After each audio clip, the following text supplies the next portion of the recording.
Hey, Dr. Berg here. We're going to talk about what's really behind liver spots, okay?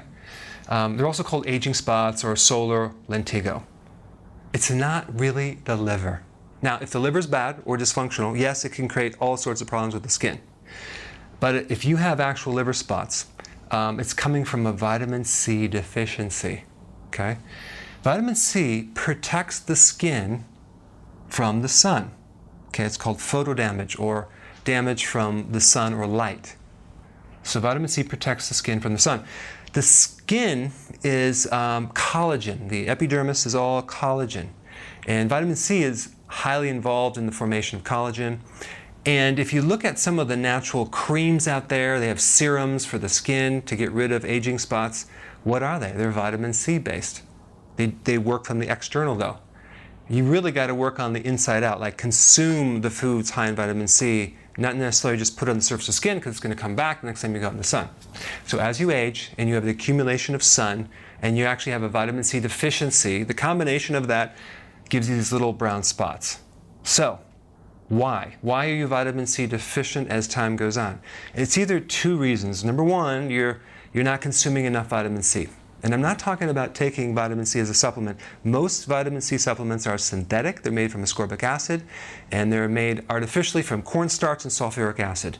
So, especially if it's over like 100 milligrams, we know it's synthetic.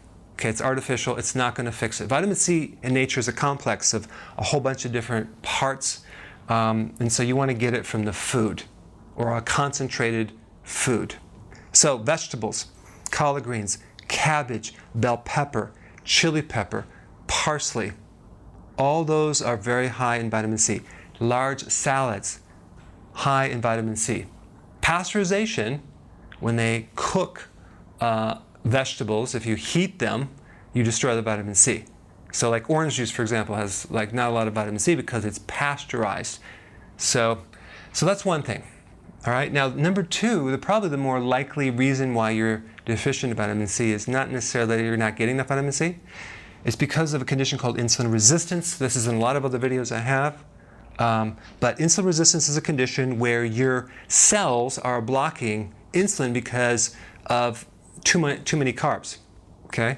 And then what happens, or too many frequent meals, what happens, it sends a signal back to the pancreas and it tells the body to make more insulin. So insulin resistance is a state where you're producing a large quantity of insulin, which then depletes vitamin C, okay?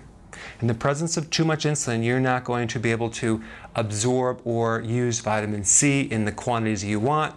So you go out in the sun, you get this aging spots, liver spots, well, of course it's not the liver, and that's what's causing it. So if you want to correct it, don't use the external serums. Fix it from within and correct the insulin resistance and consume enough vitamin C. I'll put some links down below how to do that. But that's really what's behind liver spots. Thanks for watching. Hey, you probably already subscribed, but if you haven't, press this little button down below and I will keep you updated. Hi guys, Dr. Berg here. In this video, we're going to talk about the highest vitamin C food on the planet. Can you guess what it is? I'm going to wait until you type down and I'll wait for your answer, right? I'm just kidding. I'm going to tell you right now. No, it's not lemons. It's not bell peppers. It's not mangoes. Sauerkraut. Did you realize that cabbage, a cup of cabbage, has only 30 milligrams, which is not bad, of vitamin C, but when you ferment it into sauerkraut, it has 700 milligrams per cup. This stuff is gold. A bell pepper, which is high in vitamin C, this one right here has 90 milligrams of vitamin C. Okay? The RDA for vitamin C is 90 milligrams per day. So you could do one of these and get all your vitamin C, or you can do a cup of sauerkraut and get enough for the whole week. It's incredible. 2 lemons equal about 90 milligrams, so you can do that. Lemon juice, you'd have to consume about 5 or 6 ounces of lemon juice to get all your vitamin C, because a lot of the vitamin C is in the outer portion, not necessarily just the juice. The other cool thing about sauerkraut is 4 to 6 ounces contain over 1 trillion bacteria It's the most powerful probiotic. Like, for example, if you had 16 ounces of sauerkraut, that would be equivalent to 8 bottles of probiotics of 100 pills each. So it has incredible immune-building properties. I highly recommend get some sauerkraut, start including it in your diet. All right? Thanks for watching. Hey, you probably already subscribed, but if you haven't, press this little button down below and I will keep you updated.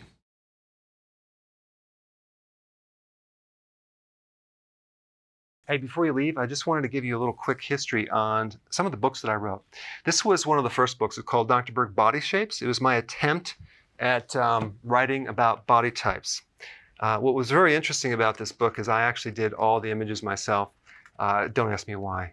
They look actually not quite as professional as some of the images that I have in the new book. But anyway, this is my first attempt right here called Dr. Berg's Body Shape Diets.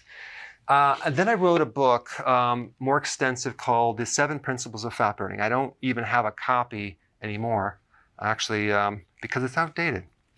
The next book, I put about 1,000 hours into this one right here called The New Body Type Guide. Major updates on the body types.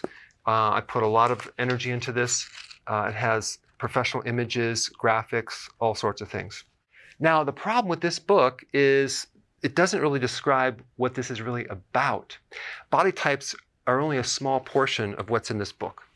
And that's why I changed the name to the Healthy Keto Plan, okay? If you happen to have this book, you don't really need this book because there's only very, very minor updates. But if you don't have this, you need to get this one right here. This book goes into every single detail that you would ever want to know about. It goes into the 7 principles of fat burning. It goes into hormones, the body types, the basic keto plan. It goes into intermittent fasting. I talk about the 10 fat burning triggers and blockers and fat burning strategies with a lot of details in every single chapter. I go into body issues that interfere with losing weight. There's very few people that just have a weight problem. They have a lot of body issues, whether it's sleeping problems, stress problems, inflammation, menopause. I cover that extensively in this book.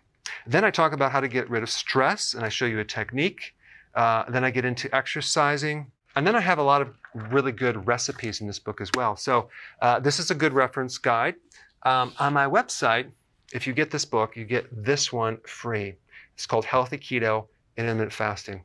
This is the shortcut, quick guide to this book.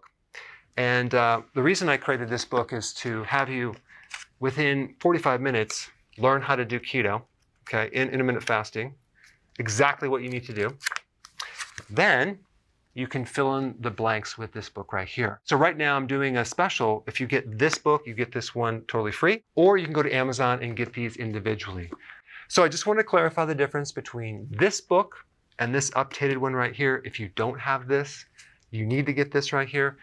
That way you can get the exact correct information to do it healthily.